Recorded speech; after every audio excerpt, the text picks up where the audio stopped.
think about developing an online identity? And what should you know about developing an online identity if you're a doctoral student or an assistant professor without tenure? Today, we're going to be talking to Dr. Peggy Semmingson, who's an associate professor at the University of Texas, Arlington, and she's going to help us think through all of these questions. So stay tuned. Hi everyone, I'm Leigh from teachingacademia.com, and I'm all about giving you the tools you need to navigate academia to make your best impact. If you're new here, make sure you hit the subscribe button so that you get notifications because I put out new videos each week. All right, so welcome everybody. Today I am super excited to have Dr. Peggy Semmingson with us. Hi Peggy, how are you doing? Good, how are you doing? We're good, thank you. Peggy is an associate professor at the University of Texas in Arlington, and she's going to be talking with us today about, do you want to consider having an online identity, a professional online identity? What might that look like? And what does that mean if you're a graduate student or you're a beginning assistant professor? What kinds of implications would that have for you? And Peggy's got lots of experience. She's all over the internet. She's on Twitter, she's on LinkedIn, she's on YouTube, and I'm gonna put links to all of those places so you can find her down in the show notes. So thank you, Peggy, for coming and speaking with us today. You're welcome. I like this topic. It's great. It's a fun topic, and I think it's a really important and timely one. So why don't we just jump in and maybe share your thoughts with us a little bit about, for academics, and having an online identity, right? Is this something that people should be concerned about, interested in, thinking about? What are your thoughts and tips for people here? Yeah, I'll talk about my online identity and like how it has evolved a little bit. So I think I've always been on the internet since 92 or whatever. And so, but around 2004, the keynote at LRA, Literacy Research Association, one of the keynotes was by Michelle Noble and Colin Langshire, and they just really developed a great presentation on multimodal literacies, but they talked about blogging. And I remember turning to one of my doc student colleagues, friends, and saying, what is a blog? Like I had no idea. And they may have been around for a few years, but it was new to me. So I got on blogging, and I've just kind of taken off since then. So I think around that time frame is when I've kind of started, and I've tried a little bit of everything.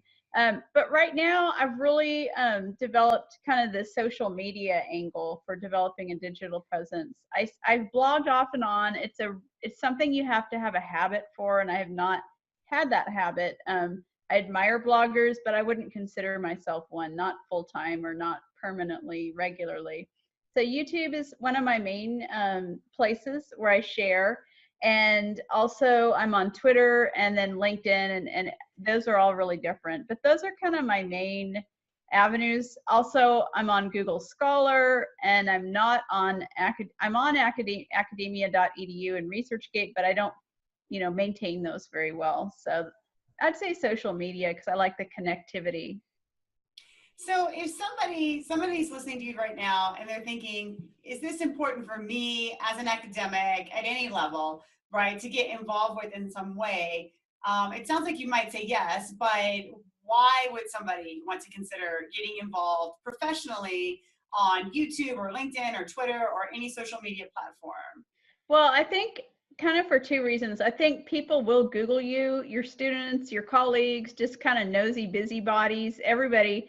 Just, your name will be Googled at some point, and what's going to come up, So if you can showcase yourself, let's say you're applying for a job and you can show some really brilliant videos and show, those are things people can see and see more of you and know a little bit more about you in a professional way. So the internet's out there anyway. You might as well have a good presence. And the other is, you really want to show that you are a part of the digital age. Like, we are in the digital age, whether we like it or not. So let's be a part of it. Let's navigate it. Let's understand it.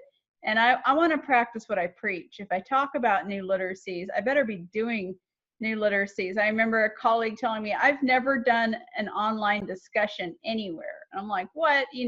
Then how can you teach it on, this person wasn't teaching online, but it's like, if you were to teach online, how would you know what to do? And so to me, it's prerequisite. You need that knowledge base, how to navigate the internet, how to present yourself on the internet, And then also how to interact with others on the internet, like finding people on the internet who may become professional colleagues is really a good benefit from having a digital presence. And yeah, I will say that's true. I've gotten a couple of speaking engagements from people that have just connected with me Oh, wow. online and read a blog or saw a YouTube video.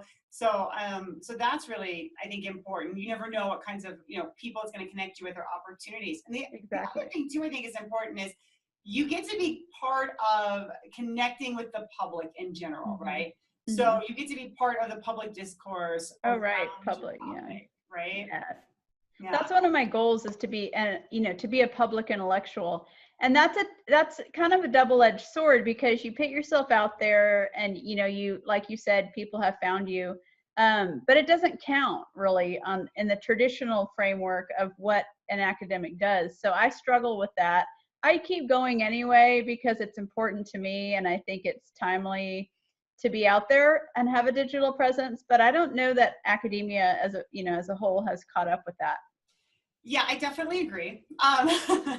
So I think it's a really good tension to talk about, right? If you're a doctoral student who's going to be taking an assistant professor position, or if you're an assistant professor and you're like, I would like to get involved, right? I would like to get involved with YouTube, sharing some of my knowledge, with the world in some way, or, I want to be part of the public discourse on Twitter or LinkedIn. There's this tension, right, between what is valued and what it means to get tenure versus how the world is changing and ways of connecting with people. So what advice do you have for people that don't have tenure, they're in academic positions, or they're going to be, they're really interested in engaging with the public in some capacity online, but their institution sees little value in it? What would you tell those people? Well, it depends on what kind of institution you're at. If you're at kind of a top tier institution, you might just kind of see what the climate is, what the culture is. I mean, they may have put incredible value on you, sort of amplifying the reputation of the institution and your own work. You just kind of get a sense of the culture. I have found traction at my institution for putting myself out there. So although, it's not going to get me a promotion per se, I'm able to kind of amplify my own work and connect with other people. So I just kind of get a lay of the land where you're at. You might also think about, and this is kind of how I got started, you might think about connecting it to your teaching. So make podcast. I know you do this, like you make podcasts and videos for your teaching. And so it's kind of twofold. Your students benefit from it, but then you can kind of put it out there as an open resource. So that's kind of what I do. It's like many audiences. Yeah, I think that's a really good point, right? You sort of be mindful about, right? It could be teaching, it could be around research, pick a platform, and then figure out, what do you want to share? So in a way, it's helping you because you're thinking through, like when I was blogging about my teaching, it was putting that out there for other people to read, but it's also super helpful to me because first of all, it keeps a record of everything, a lot of like big issues and things that I've done, or really cool assignments and things that I've come up with. But I also process everything a lot better that way. Yeah, it's like a reflection tool. Yeah, so I'm still getting something out of it besides, personal enjoyment. Yeah, and I think, I think you said, maybe we're a little bit behind the times here in academia, and I agree. It sort of a lot of times seems that way. But I think at some point there needs to be a shift. And one of the things that I'm wondering, so how do you think, and this is just speculation, but like if I'm a doctoral student and I decide I'm going to start putting some, teeth behind like developing a presence on Twitter and developing maybe an Instagram presence and getting a YouTube channel going, and it's going to somehow be related to me professionally. And I'm still going to do traditional things. So when I apply for a job at your institution, I've got like a decent YouTube channel. I've got all this good following and engagement with social media. I've also got some good publications and some like traditional stuff that you would expect to see. How do you think a committee would receive that at your institution, or in general? Even, I think you can connect it to innovation and then some other kind of buzzwords like student engagement, motivation, that kind of thing. It shows flexibility. I try to weave it into the innovation aspect. Like we have to write about our teaching for our dossiers. So that it goes right in there with the innovation. I've also kind of leveraged it for teaching awards so I can easily link to what I'm doing and you can see what I'm doing without it being like inside a learning management system. So it has other benefits too. And I think those teaching awards have also been valuable towards my, towards my promotion, etc. So really, if a graduate student's watching this, it would be, you would see it, and I think I would too, as valuable to go ahead and put some time into this. Yeah, definitely. Definitely maybe get some outside opinions as to, is this a good idea? How do you think this would be perceived? Yeah. Because it's something that you could submit. You could submit it for awards or as part of an awards application. Right. You could also submit it to committees who might see it as really innovative and unique. Some people probably won't get it. Some people probably won't think of it as a plus. I don't think it'd be a minus. I think if all your other traditional stuff is there, right, it would, if anything, it would just be a wash. But I definitely think that there's a shift that it could be worth people's time to do that. It could give them an edge. Yeah, I think so. And then I know sometimes with funding, they want you to disseminate knowledge, in less traditional ways. So having a blog, knowing how to blog and create videos and podcasts could theoretically be an asset when writing a grant. You can say, well, we will disseminate it in the following, ways. And I know, for example, like federal funding now, they want people to do open access publishing. Well, to me, a lot of what this is open access, like video, YouTube, depending on how you distribute it or whatever.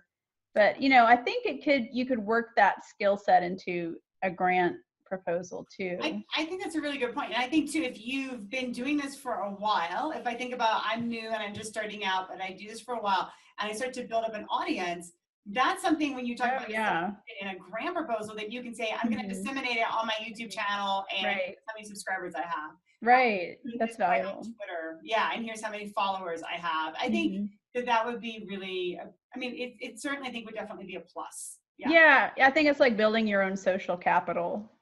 I think that's a really nice way to say it. Yeah. Building your own social capital. Yeah. Great.